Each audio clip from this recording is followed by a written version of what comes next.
jẹ́ iṣẹ́ tí a jogún bá láti ọ̀dọ̀ àwọn babaláwa wa àtìgbà tí wọ́n ti bí mi. Aso Oke yìí ó jẹ́ kí n experience a lot of things. Celebrity nínú ìwà yìí wọ́n á fowó wé mi náà níbi tí mo wà yìí. Mi ò sì lérò pé mo lè rí nǹkan tí mo ti rí látìgbà tí mo ti ṣiṣẹ́ Aso Oke yìí. Aso Oke yìí iṣẹ́ tí a jogún wá tó sì jẹ́ pé a make owó gidi yàtọ̀ sí pé èèyàn ṣiṣẹ́ tí èèyàn wà lágùn kọ́, ó ṣiṣẹ́ rẹ̀ ó sì make owó rẹ̀ ni. Orúkọ mi ni Lukman Jamiu Alaro. Gbogbo nǹkan tí a ń lò láti make Aso Oke yìí gbogbo ẹ̀yẹn yẹn pátápátá made in Nigeria ní gbogbo. Even kò jọ ìgbà pé àwa ẹgbẹ́ là ń ṣe fúnra wa. Ẹ̀rí eléyìí òun ni à ń pè ní ọmú, òun ni ó ń lọ sí òkè ló ń lọ sísàlẹ̀. Eléyìí tí kò bá sí níbi aṣọ yìí kò lè form aṣọ. Come and see. Eléyìí kò lè work by without this one. And then eléyìí òun la fi ń gbá mọ́lẹ̀ which is àṣà, òun ni à ń pè ní àṣà. Eléyìí wá ní ọkọ̀ tí a fi ń sọ owú yìí lọ báyìí tó ń bọ̀ báyìí, àti pé eléyìí gbọ̀ngbọ̀n òun náà tún ní pààtì tó sí ń bẹ. Eléyìí ni àkárọ̀. Àwọn kinní etetí ìwọ́gbó là ń pè wọ́n. Tí ò bá sí kinní àwọn etetí ń bẹ, eléyìí ò lè dúró níbí báyìí. Ẹ wá rí eléyìí tí a ká sínú àkárọ̀ yìí, contest là ń pè. So òun ni a fi make Aso Oke yìí tó fi di Aso Oke. Gbogbo àwọn eléyìí wá ní ayé sọ. Ẹ rí pé mo fi síbẹ̀ rí, ẹ rí pé ó táì tí mo bá ti yọ, ẹ rí báyìí, ẹ rò sàlẹ̀ mẹ́rin, ẹ rí pé ó ti dẹ̀. Tí ò bá tún wá sí eléyìí náà bẹ́ẹ̀ kò lè work. Ẹ wá rí eléyìí ní agbọ̀nrín, òun ni a fi ń lọ aṣọ yìí mọ́nú báyìí. Ẹ rí pé ẹ lọ sàlẹ̀ mẹ́rin, ẹ lọ sàlẹ̀ mẹ́rin. Tí mo bá ti ṣe báyìí, ẹ rí pé kíní ẹ̀ wálé ní sàlẹ̀ mẹ́rin. Ẹ wọ̀ wá.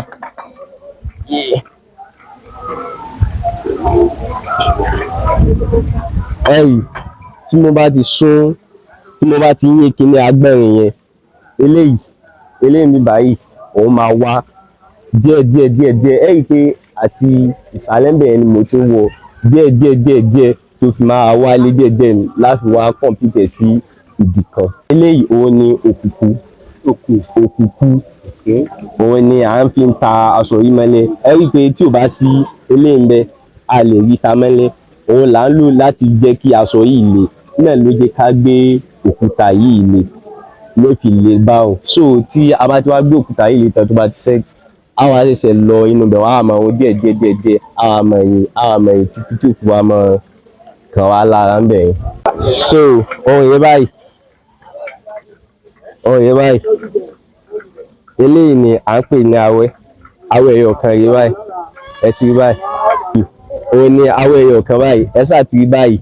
Eléyìí lọ́nà mẹ́fà òun wá ni a wọ̀ wọlé tí a bá ti ná sí ẹ̀yìn bẹ̀ yẹn. So tá a bá ti wá wọ́ ayé mẹ́fà yẹn, a nídìí láti wọ́ ayé méjì sí ló fi complete ìpele ọyọ kan.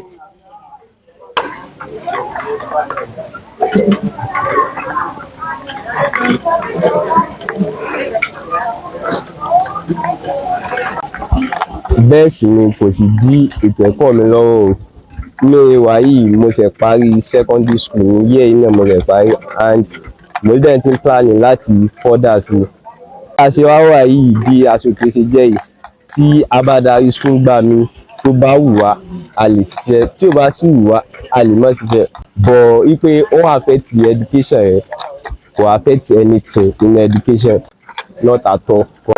Orúkọ bí báyìí ni Alaro bàbá Aso Oke. Kò pé méjì ní ìgboro Ìlọrin, Kwara State. Kò pé méjì. Alaro bàbá Aso Oke. Alaro bàbá Aso Oke.